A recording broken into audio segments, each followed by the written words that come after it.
Hello, everyone, and welcome back to the Native Paranormal Crossroads podcast.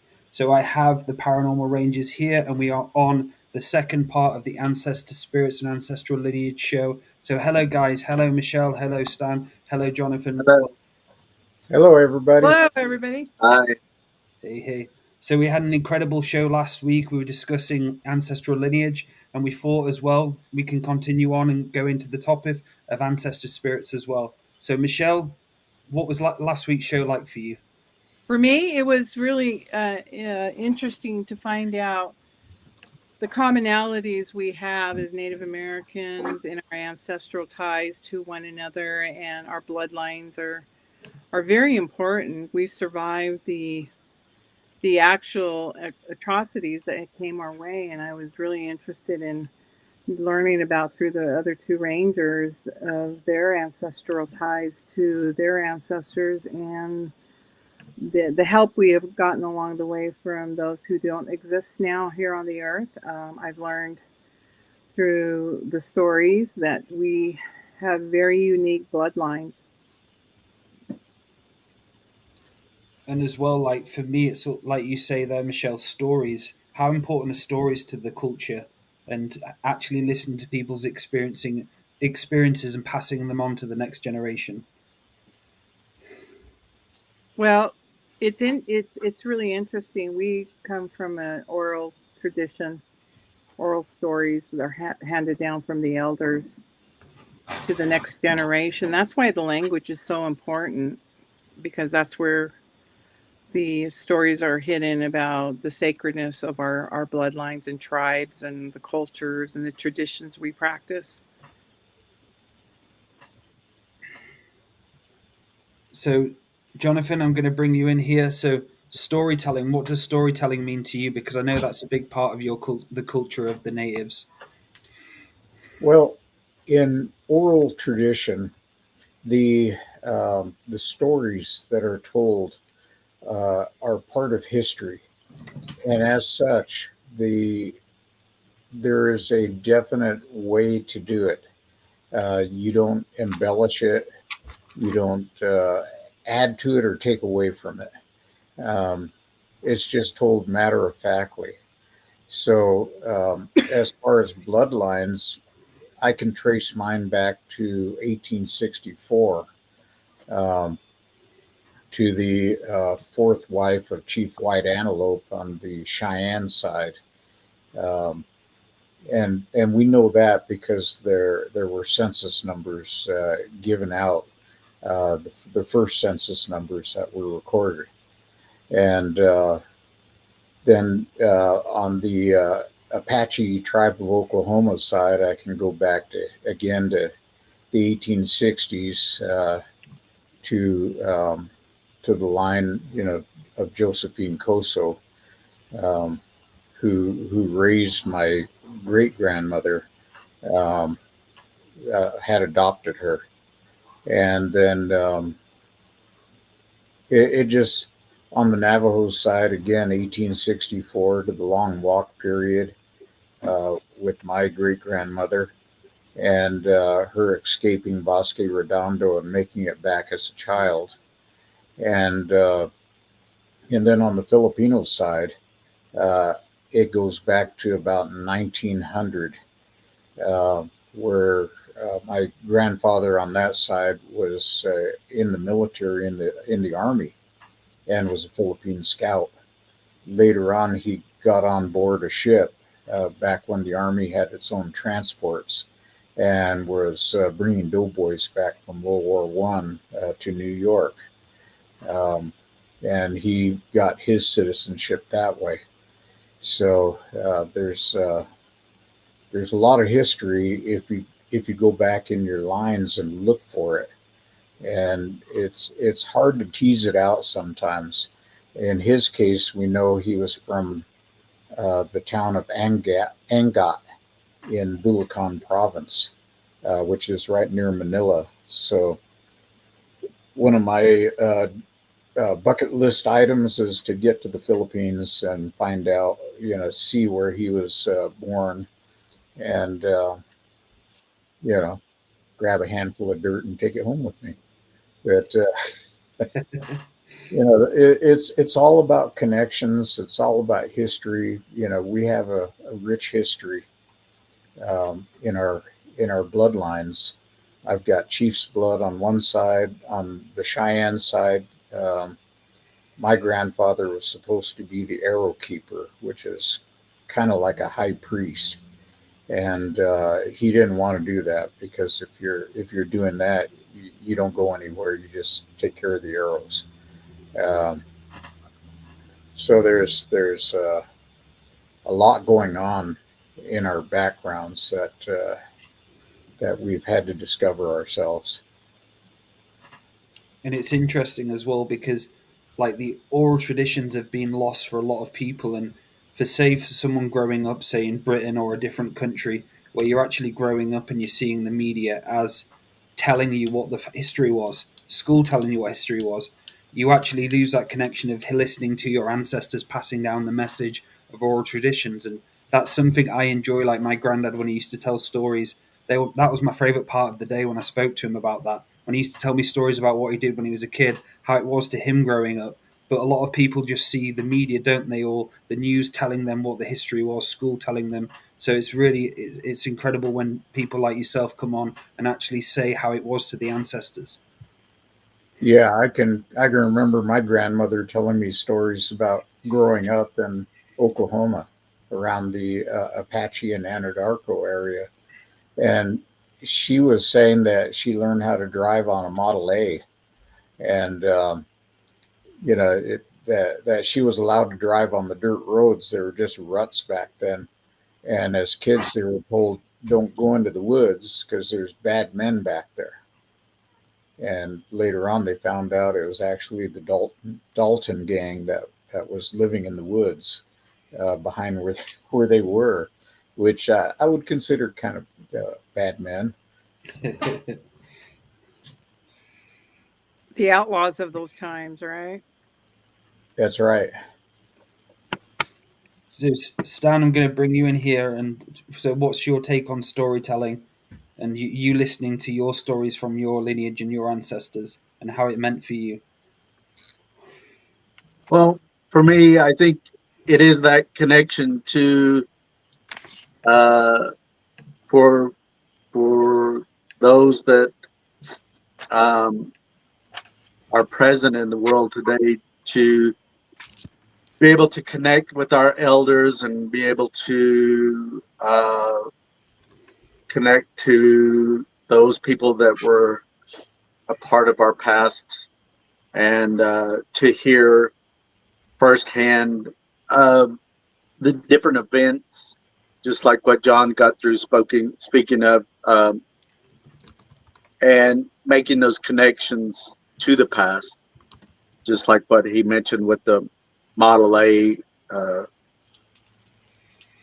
truck and someone who actually drove that vehicle.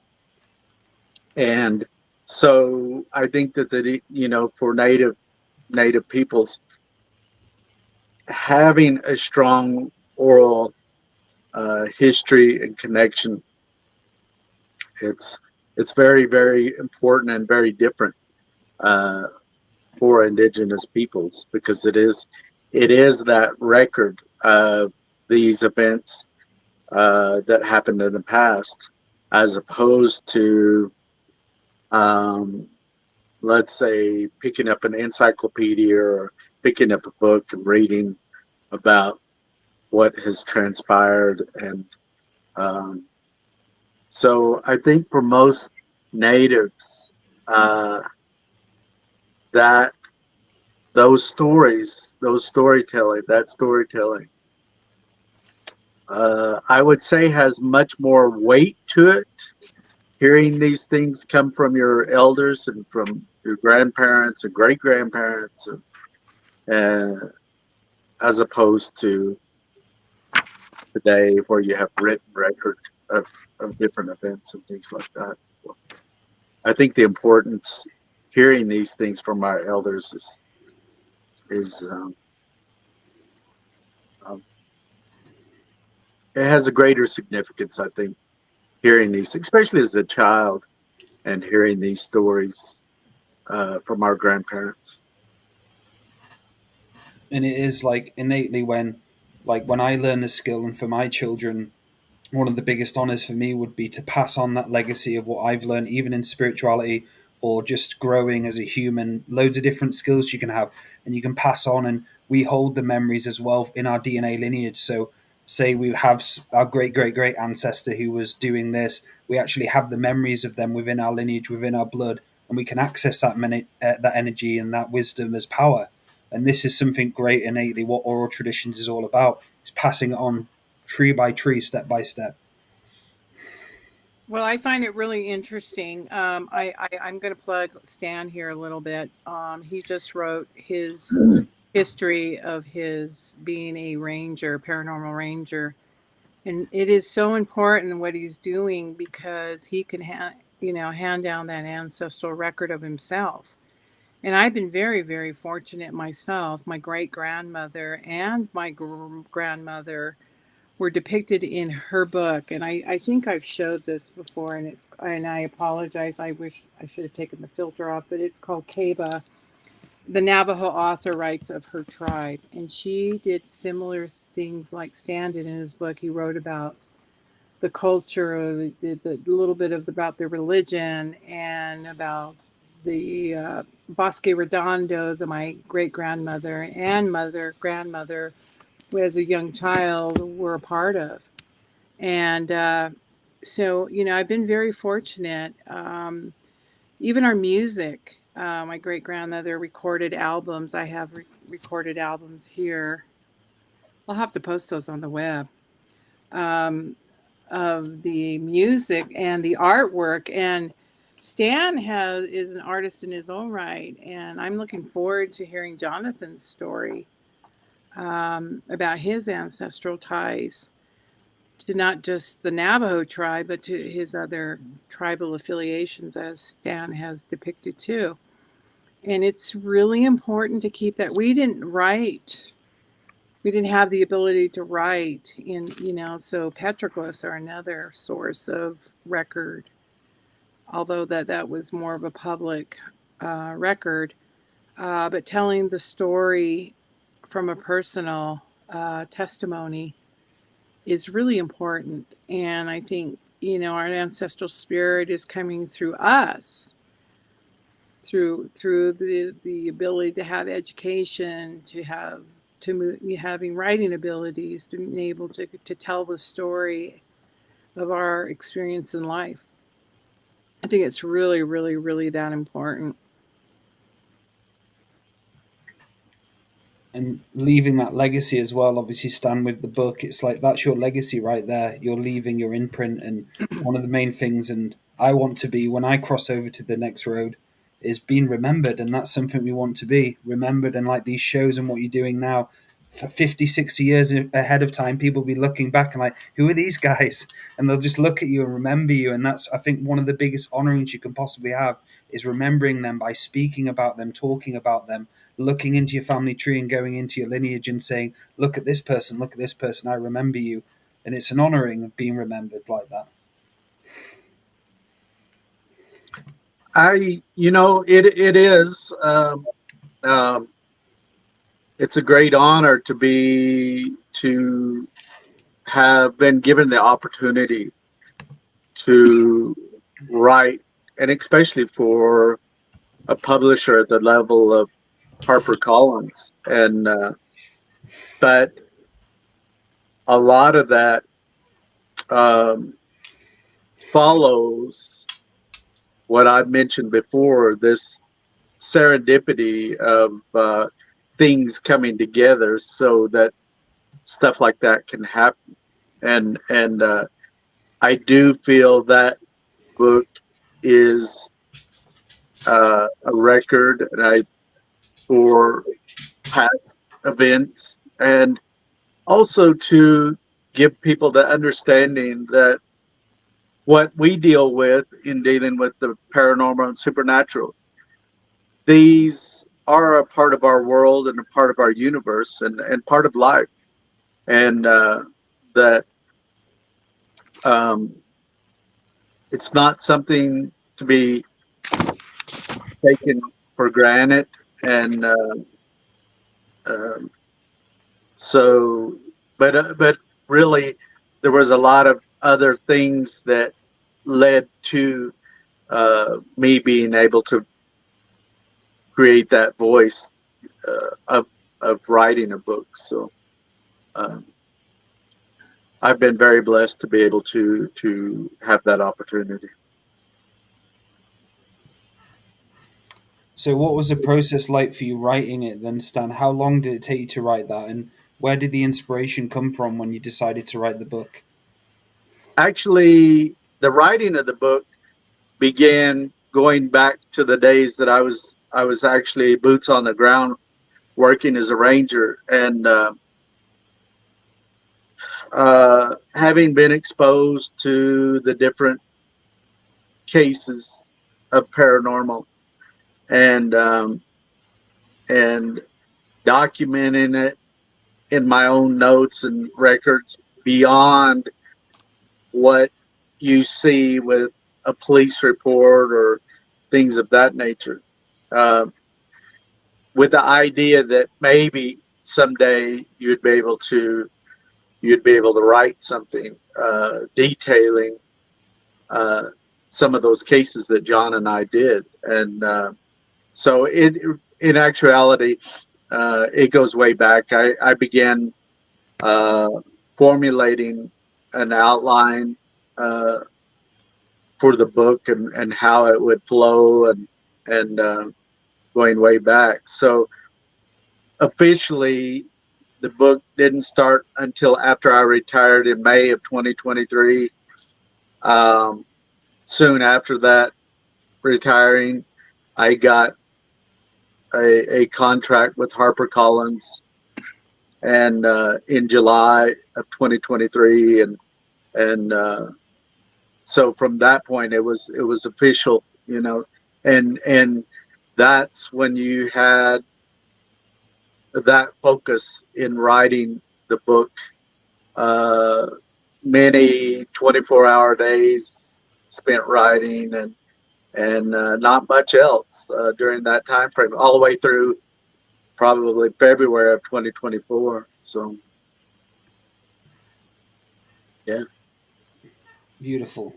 And so, going back to the ancestor spirits, then, Jonathan, I'm going to bring you in here. Is there any cases you've had connected to like ancestor spirits before you'd like to share with us in your paranormal investigations?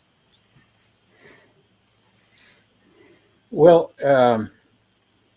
during our time, that was always something that was in the background. We understood that there were spirits, so to speak, that were all around us. And I actually went and spoke to medicine men about how to protect myself, because sometimes you go in.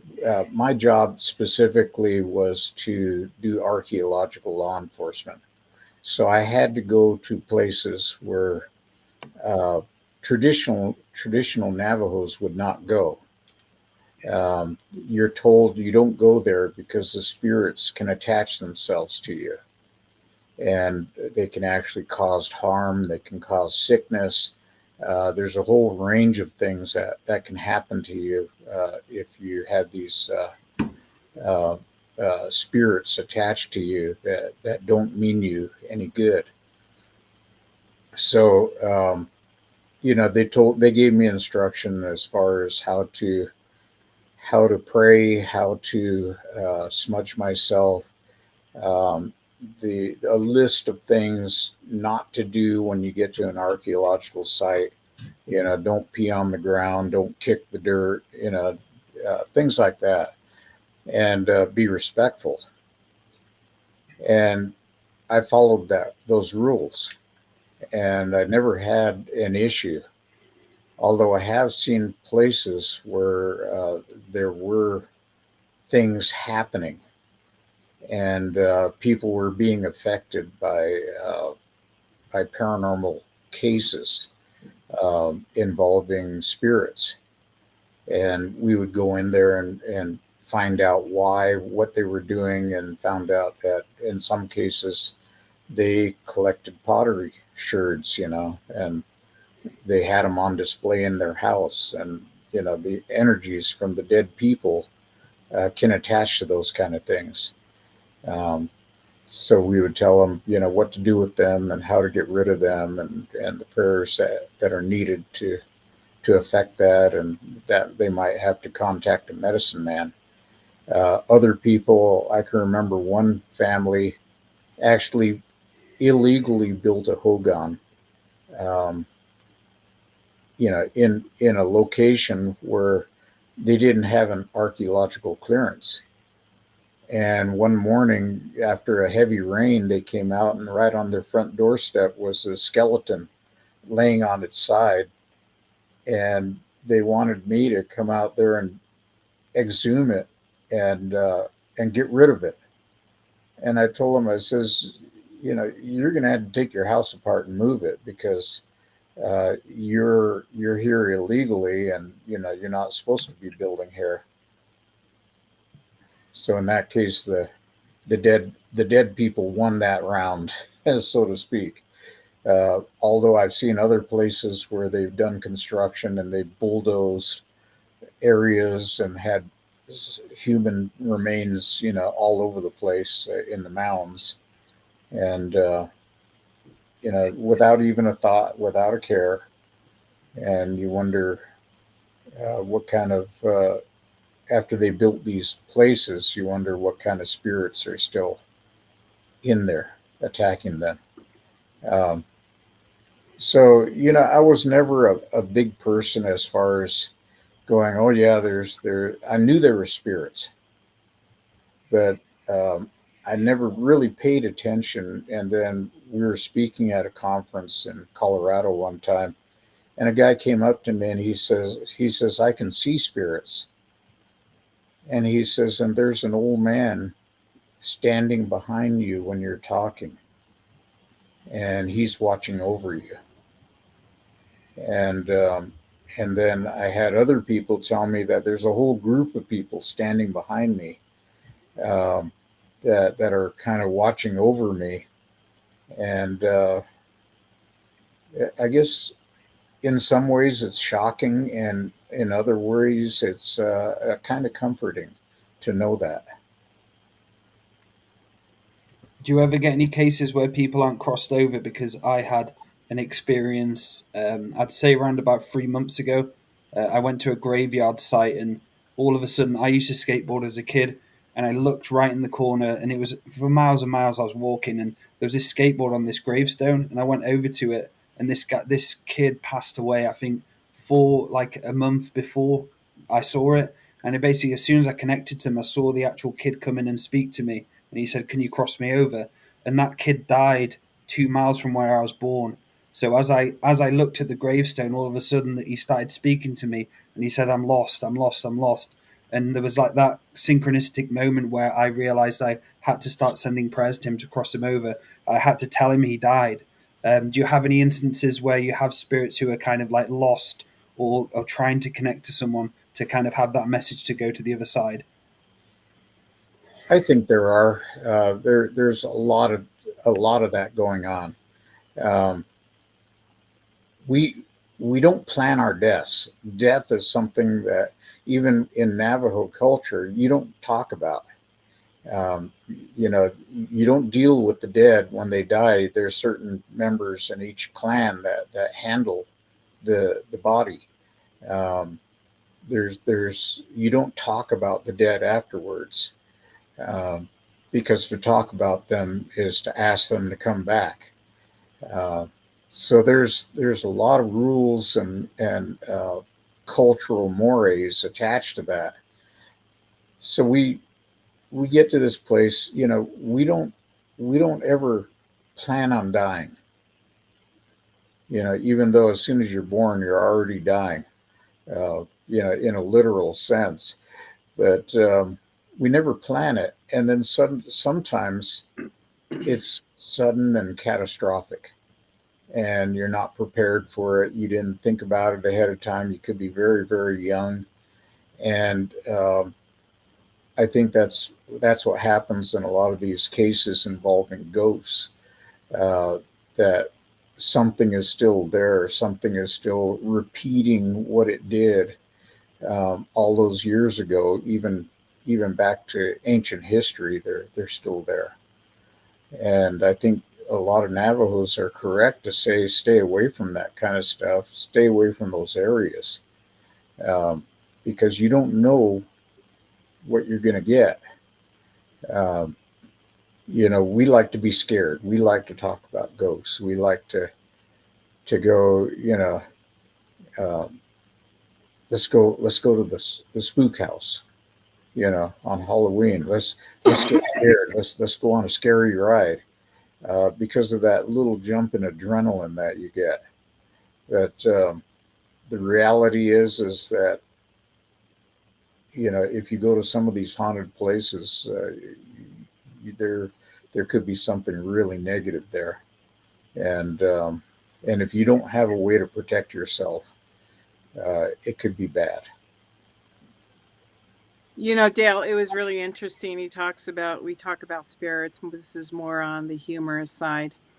I lost 3 items this week, and I put these items in the exact same place all the time. And I had to go away for a day and came back. And the first item that I was sitting right there on my bathroom counter. And I thought, okay, that's weird. I mean, it was just there, right there, the exact same item. The next one was my keys. I lost my keys. Luckily, I have another set. I went off to do an errand, and I came back, and the keys were right there on the table, which I didn't put there. I put them upstairs in my room, and I couldn't find it, and I had torn apart my office. The third item was I'm diabetic. I have a monitor, a sensor, and I couldn't find the sensor for almost about a week, and there it was last night, right there in front of me.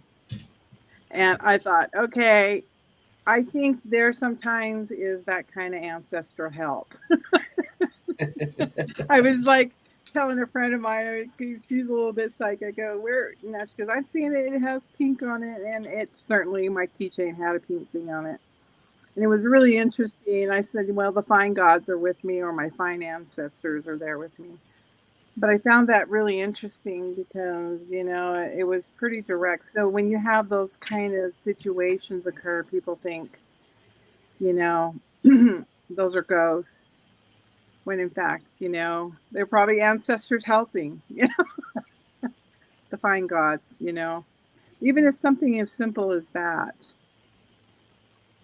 And that's it, is trying to discern whether you're speaking to an ancestor. And I think a lot of people have hard time doing this, to discern whether it's an ancestor spirit or it's a ghost or it's this and that. And what is it? And for me, it was realizing that my guides and guardians are always with me. And there was a moment where I did a medicine journey a few years back, and after that medicine journey, I saw one of my guides.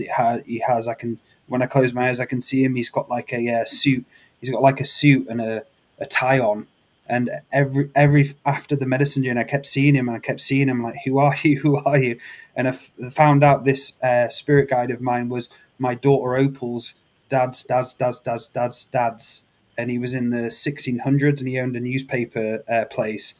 And he was giving me wisdom and advice about my daughter Opal. He was telling me what her characteristics were like and so on. So there was that moment for me where I was like, they're right with us. It's just about us actually having that trust to connect to them and know that we are speaking to them. And a lot of people find it hard because they're speaking to a negative ghost or something really negative around the area. They believe in an ancestor, but it's not. So a question for you guys, how can you discern whether a spirit's good or bad or is an ancestor? What are some of the tools and techniques you'd advise for people to speak to these type of things? I think for me, go ahead, Stan. Go ahead. I was just going to say, for the work that John and I have done, working with the Rangers, over a period of time, you tend to develop what is known or referred to as sixth sense or your gut instinct. And a lot of times that can serve to guide you with these different types of uh, contacts that you would have. Um, you're able to either directly have a sensation or feeling, whether this is a negative or positive energy that's coming through, or sometimes people meditate and things of that nature on these issues to be able to gain clarity in regards to these contexts, stuff like that. But I think for myself, I think that gut instinct, I can go into a situation, a building, a room, and I can trust in that gut instinct and guiding me, whether there's something there that we need to be aware of. So You know, Dale, before Stan talked, I was going to say that I've had maybe 3 things that I have used in identifying negative energies and ancestral energies. And one is, Stan said, it's a gut feeling, it's a spinning, something's, not feeling quite right. I've had actually other people, friends, tell me, "Who's that guy? It's always constantly behind you. He's about 6'5", big man. He's very Native American looking, young, very handsome man." I said, "Oh, that's my dad."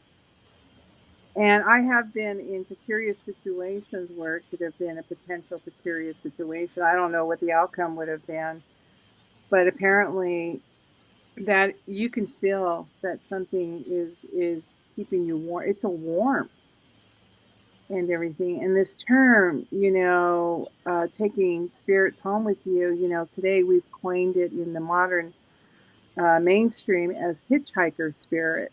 And I'd like to keep it respectful because, yeah, something may attach, but we've got to remember, what is that spirit we're bringing with us?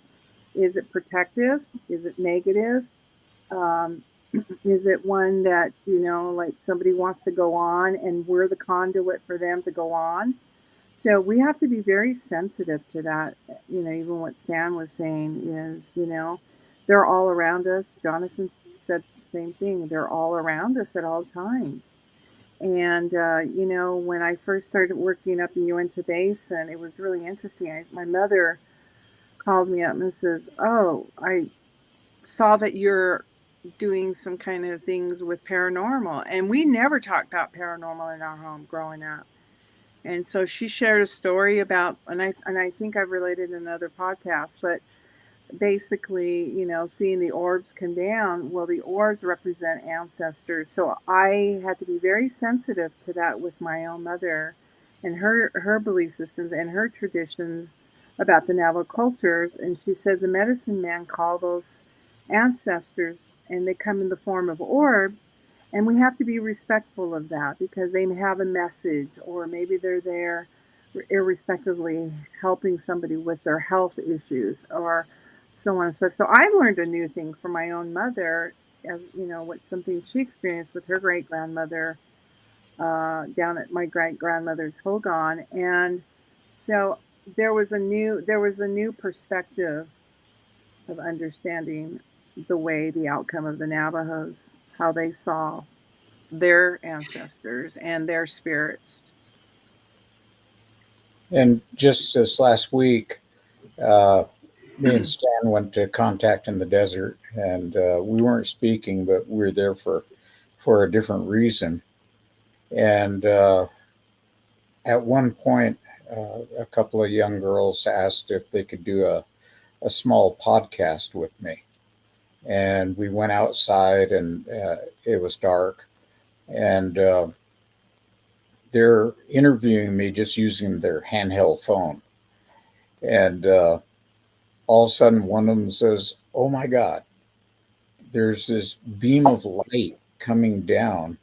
And no, it wasn't the police helicopter. But there was this thin beam of light behind me that was coming down.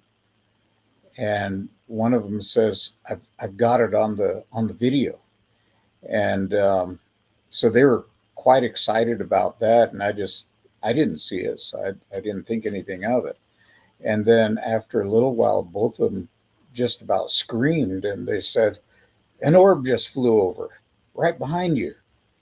And I didn't even turn around because that kind of stuff happens, seems like all the time. Mm-hmm. And as they're standing there, they said, another one just went by. And so they're seeing these things. I'm totally oblivious. I'm not seeing anything. Um, but the point I wanted to make was that Stan was talking about this sixth sense that you get about things. You have to pay attention to what, you know, things are telling you. In our case, that sixth sense kept us alive. And there were times, you know, when you were in a house and you said, okay, something's not right here. I'm going to back out and I'm going to get help. And then when help arrived, you went back in and you found out in that room where you're going to turn the corner, there was a guy in there waiting for you to turn the corner that had a gun. And, you know, you're able to talk him out of there and have him surrender. But if you had just nilly-willy gone around that corner without thinking about it, and you know, and I always joke about it. I call it my spidey sense. You know, was tingling. Um, it has to be exercised. If you don't exercise those little gifts that you have, and we're all born with those, um, it atrophies and it dies, and it has to be revived slowly. So just like any muscle, if you don't use it, that muscle goes away after a while. So we've developed ours and we've been using them successfully. And you're always testing things. Mm-hmm. In your background. Is this correct? Is this something that can hurt me? And like I said, we have protective measures that are already set up. So when we finish an investigation, we instill those protective measures and smudge ourselves. We pray, um, you know, and we kind of disperse that negative energy. And that's it. It's about having that level of respect when you go to any site, even if it's sacred, haunted, or whatever it is, and having that knowing that you can't go in there to change things. And this is something what goes on in the spiritual community. I've seen firsthand with clients who have broken down. Who I had this one lady who came to see me, and she went to Scotland and she went into a church and tried to clear out the entities in the church on her own. So Mm-hmm. as she went into that church, she tried to do it, and she had nightmares for 3 months to 4 months. She was attacked, she got ill, and so on. And that was it. I just said to her, "You can't be doing that. You can't go into a place with no respect, don't know what you're doing, and start trying to change things there because you'll get your ass kicked, or even worse, you could die." And this is how serious it is at some parts. And like yourselves, at some of the sites you've gone to, where you're like, "Holy fuck, there's something not good going on here." And a lot of people go there with the intention of trying to change that, and I think it's important to have that level of respect.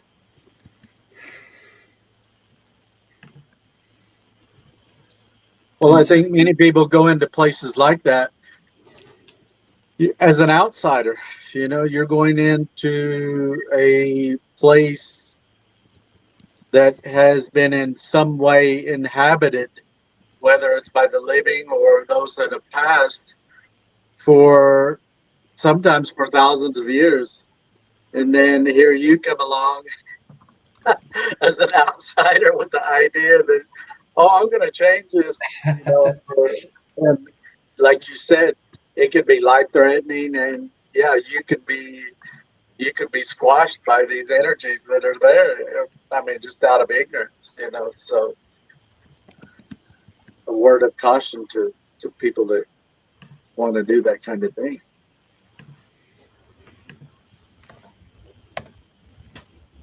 so we've got a question as well asking about Sean. Hey Sean, any chance we can get that book, The Name of the Child of Michelle's Grandmother? So just post it into the chat as well if you want to look into getting that. And it's available on Etsy, is it, Michele? Etsy or other rare books, but there are collectors that are selling theirs. There are some first editions, but I've been buying them up too for my kids because it's no longer being published. I mean, we're going back to the 1970s, 60s, the end of the 60s, 70s when that book was. But you can find copies, and you can also find her artwork, and some of it is in the Smithsonian Institution. And my sister recently went back to the Smithsonian Native American Pavilion and said that her collection's there in storage. And once in a great while, they'll rotate, artwork and everything. So, but that's the importance too, is, knowing your ancestrals and spirits about who they were here on the earth and, their talents and their abilities. And so one of Stan's ancestors in the future would go, hey, Stan, my brother, my father, so on and so forth, wrote a book about his experiences of being a ranger. And that is so important because here's what my great-grandfather did. He would gather us around a big drum, and that's where, as a 5-year-old, I learned that he was part of one of the scouts with the military back in the 1800s, 1900s, when they had scouts going on, looking for other Native Americans to put them on reservations and other things. And that's kind of the tragedy, but that's where I learned about the scouts and the regalia and the feather, the importance of the drum. And then as we got older, he never told us that he was with the Atomic Energy Commission and he had worked with Oppenheimer on the atomic bomb, and he was a clerk for Oppenheimer. That didn't come out, information, because of course, national security, but that didn't come out until when my grandmother died. So that was just a few years ago that I found out that he was a part of all that. And what was really interesting, somebody had been doing a history of our family, a blog. And one day, as I was roaming the internet, I have a mouthpiece of my great-grandfather telling his story from the time he was a little boy up until almost his death. And I've got that clip in my possession. How rare it is to have something from that era. And I find it many years later. And this is why it's so important for us to do the podcast, because down the road, somebody may be looking for this information about us, including you, Dale. There we go. And that's it. Just imagine, Stan, you like 200 years from now, someone in your lineage, your family's reading your book, and they're like, there. It's like there's something special, and that legacy is still there for them to experience in the future. Yeah, listening to Michele, talk about the book and the possibility, that people will be referring to the book that I've written in the same manner, that it's no longer in print and you can find it on Amazon or if you search for it. And that's a part of life, and it's part of history as we move forward. I mean, the same goes for what we do with these podcasts and what we've done on film, whether it's Skinwalker Ranch or Beyond Skinwalker Ranch or Unsolved Mysteries. These are historical records that are being created, and that's why I feel it's important for all people to, whether it's with a book or video, in some way, share your stories, share your experiences, because we're all individually unique. We have a perspective from how we were raised, where we were born, where we come from, all of that, and it's very interesting. And so I definitely encourage all people to, in some way, convey your stories, tell your stories, and it's very important going forward. In order to go forward, you have to know where you've been and where your past, your history. So it's very. This is a very important thing. Yeah, You one know, thing that should be mentioned here with both me and Stan and Michele also, uh, we've been asked to be in these different films. Ancient Aliens, Skinwalker Ranch, Beyond Skinwalker, Netflix, Discovery Channel, whatever. And one of the things that we will not do, we have had directors and producers say, well, can you say this? And if it's something that is opposed to how we do things, we won't do it. We've had them come directly to us and say, can you help us look for skinwalkers? That'd make a great episode. And we tell them, no, uh, these things can kill you, and it's not to be looked for. Um, and then we have others that are saying, well, could you say it this way? And we don't compromise on any of that. We just tell them straight out, no, I can't say that. And so just for everybody's understanding, I'm sure we've lost spots because of that. Um, People have said, well, we don't want them, and yet word gets out that these guys know what they're talking about, and they're not going to compromise. So don't even go there. So, but it needs to be said because Hollywood is Hollywood, no matter which way you look at it. They're there to make things as interesting as they can, even to the point of basically lying about it. And so, you and I have seen these shows. We're not going to mention any names, but people running around screaming and waving their hands and having all these things going on, and we just won't buy into that. And they asked us, can you look scared? Can you make it more interesting? And we tell them, but we're not. So we don't do that. Sorry. But I thought I'd bring that up because I know there's a lot of questions about what really goes on behind the scenes. And if we ever do get our own series, we'll be able to show you what goes on behind the scenes and how much work it really is if you're doing it right. we want to keep the authenticity real as far as the content we put out there. We want to tell the story in our own words and our own experiences. These guys have had 30 plus years, combined 60 years of paranormal and law enforcement. Let's not forget the living. But it's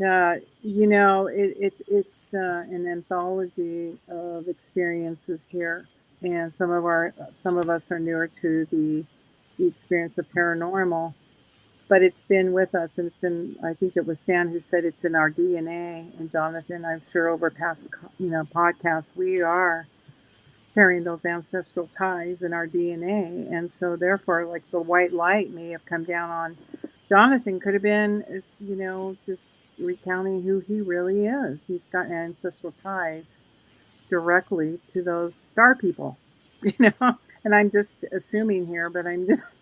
I just hope it's not some UFO trying to beam me up. So. Well, I'm sure that already happened. Yeah, you've lost time before, haven't you? So yeah, that definitely happened.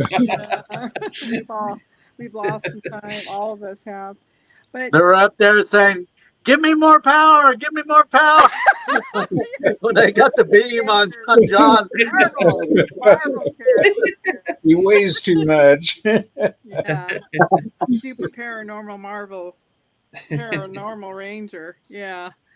That would have been really cool to see, though. Those beams of light, in our investigations, even up in the Uinta Basin for the last 6.5 years, I've had remarkable things like that happen, you know, different events that you encounter. And, you think, okay, why am I seeing this? Why am I being allowed to have others see it or be a part of it? I've had somebody tell me that they see a woman always around me with regalia on when I'm up in the Uinta Basin. Short little, very about 5'2", and she's in a regalia, but older, like she lived back in pioneer times kind of thing. So, it's really interesting because you never know who's watching you over you. Yes. Right. And Yes. I've had people tell both me and Stan that, we walked into a room one time and they were like, "Oh my goodness, it's blinding." And they were talking about auras. And I'm over there going, "Oh, I can't see anything." They told me that our auras are blinding and they can't even look at it. And I've heard people tell me just this last week that auras can change color. Right. Uh, and mine never, as far as I know, mine's never changed. I actually found out how to look at my own aura just looking at Mhm. my fingers. And every time I look at it, it's still blinding white. So I just say, That's a okay. good. That's a good thing. I can see auras. I can see people's auras. I've never said that publicly, but I do. There's a Yeah. good tool and technique for everyone to start training themselves to see auras is go in a room and light candles and having a white wall is the best. But you go into a room and just light loads of candles. If you actually look at people, you can see the auras. So Mhm. just a white room with candles lit everywhere, and you just start observing people, and you can see the auras coming out and everything. It's really cool. little tool to try. Yeah. It's kind of shocking when you see one for the first time and then you go, whoa, what have I been missing all this time? We should do a show where we take some photos of orbs. There's some fascinating photos of orbs I've seen. There was one time I did a ceremony on this place called Thornborough. It was like an honouring of the ancestors. We went and we took offerings there, and I had a dream about a dragon years prior, and I remember speaking to Andrew about it. And there was a specific dragon who worked. I see in my dream worlds at times, and all of a sudden I thought of him and I took a photo, and I'll send you guys a photo of it. I zoomed into the orb and it's a green orb, and you can see the dragon's face and nose perfectly clear in its eyes and face. Exactly in the orb, as you zoom in, you can see the dragon's face. Really incredible Mhm. stuff. It's like, holy shit. Yeah, that's fascinating. I've caught UFO pictures like that where you can actually see the face of a lion. That's another story we can talk about later. But it's Yes. yeah, you can capture entities inside these. I don't know how you would put them. Maybe vortexes. Maybe they're in their own sphere, their own vortex, using some I've type of had haunting technology. cases that I investigated where when you use photographic equipment and you actually reviewed the Mhm. orbs that were captured on film, that you could actually see uh, faces that materialized within these orbs, and not any form of matrixing or that kind of thing. It was images of people. Yeah, I can remember looking at some of Stan's pictures during a haunting case, and the whole room looked like something out of Lawrence Welk. Just these orbs and bubbles all over, uh, almost too many to count. And I looked at it and I thought, wow, is that an artifact? How do you do that? How do you fake that? You Um, can. there's no way you could you could come up with that many artifacts. And then every picture was different. I mean, these pictures were like click, click, click, click, taking them, and nothing was showing up at the time.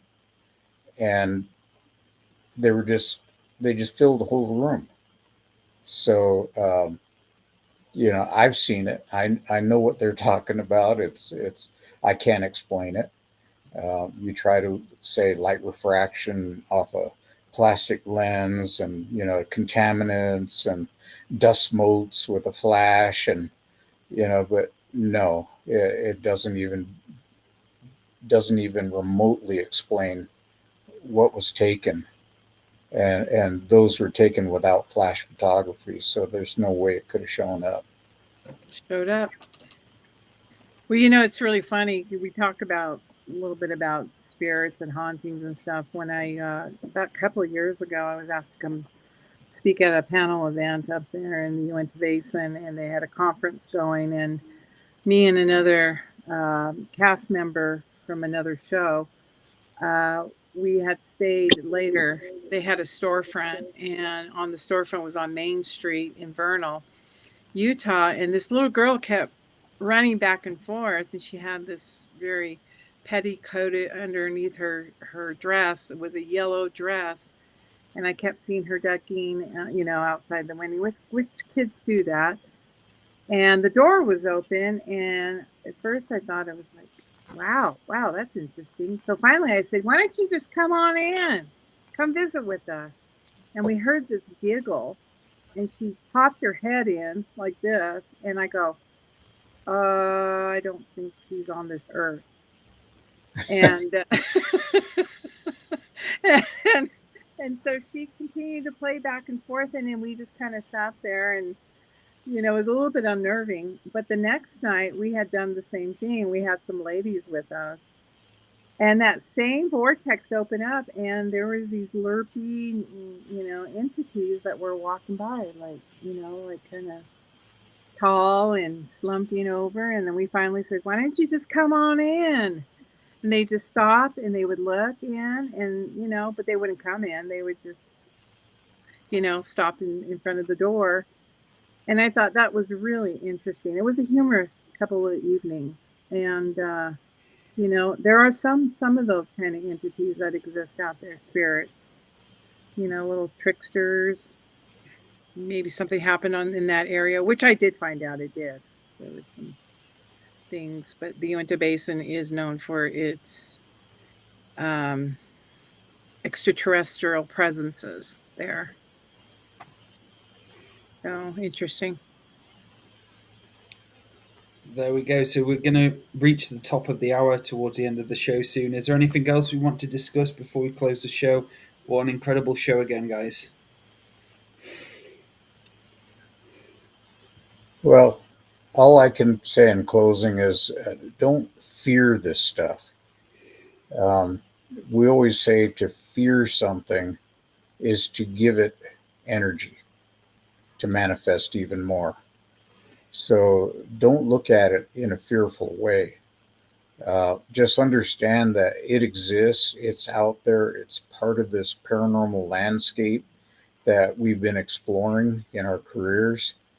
And, once you understand it's there, you can learn to deal with it. And without that aspect of fear and being terrified and having it change your life for the worse. So don't allow that to happen. Any other words, Stan? Anything to add to that? I think that just what John said earlier about the sixth sense or gut instinct, that intuition, learn to exercise that and to be able to use that to your benefit, going into unknown situations and places and things of that nature. If you go into a place and your gut instinct is going off like a fire alarm, trust in that. Trust in it that either maybe a guardian is watching over you and trying to uh, convey that you need to be uh, aware of your surroundings and cautious about what's coming in your future, and not just blindly feeling, or going into these situations. Exercise that. Incredible. And Michele, any last words? Anything you want to add? Well, having worked in the Uinta Basin, one of the things we used to do on this particular property is we used to go in with some sort of prayer or good feeling, good thoughts, because as soon as it knew that you're having a dark day, it would attack. And so, keep an open mind, find your manifestation, and to keep yourself safe from the things that may follow you home. And we've all had our experiences, very significant ones. And if you're ever visited by something, it will be a shock to your system. But there are patterns too. And one day we need to talk about it on another show, is those patterns that occur when these things are about to come, this phenomena is about to, show itself. And that's one of the works that myself and Dr. Sagala worked on. But it's still hard at times when even if you do see it, it's still a shock to the system. But always always have a prayerful heart in mind that you'll be safe. Thank you, Michele. So for those listening, thank you everyone for the comments in the chat as well. We really appreciate the feedback. So if you're on any of the YouTube channels, please hit a subscribe, a like, and a comment. We appreciate all and everyone watching, and we'll be back next week. Thank you and good night. Thank you. Thanks, everybody.